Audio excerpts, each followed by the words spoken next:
Somalia উপকূলে আবারও জলদস্যুতা বেড়ে যাওয়ায় আন্তর্জাতিক সমুদ্রপথের নিরাপত্তা নিয়ে নতুন করে উদ্বেগ দেখা দিয়েছে।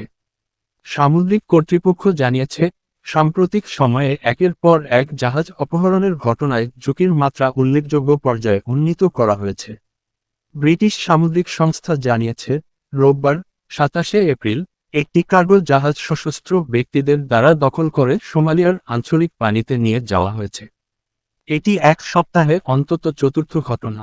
এর আগে একটি মাছ ধরার নৌকা, একটি তেলবাহী ট্যাঙ্কার এবং আরও কয়েকটি বাণিজ্যিক জাহাজকে লক্ষ্য করে হামলা বা দখলের চেষ্টা করা হয়। বিশেষ করে একটি তেলবাহী জাহাজ ১৭ জন ক্রুসহ জলদস্যুদের নিয়ন্ত্রণে চলে যায় বলে নিরাপত্তা সূত্র জানিয়েছে। বিশেষজ্ঞদের মতে, ৩ বছর আগে এই অঞ্চলে জলদস্যুতা প্রায় বন্ধ হয়ে গিয়েছিল।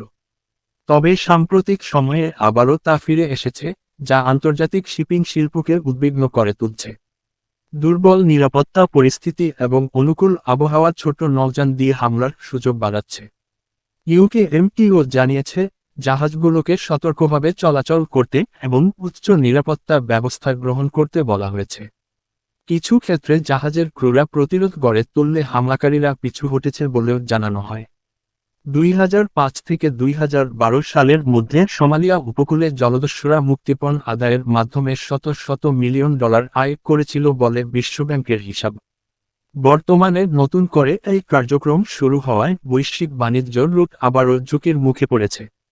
বিশ্লেষকদের মতে, যদি পরিস্থিতি নিয়ন্ত্রণে না আনা যায়, তাহলে ভারত মহাসাগর ও লোহিত সাগর দিয়ে চলাচলকারী বাণিজ্যিক জাহাজগুলোর খরচ ও নিরাপত্তার ঝুঁকি আরও বাড়বে।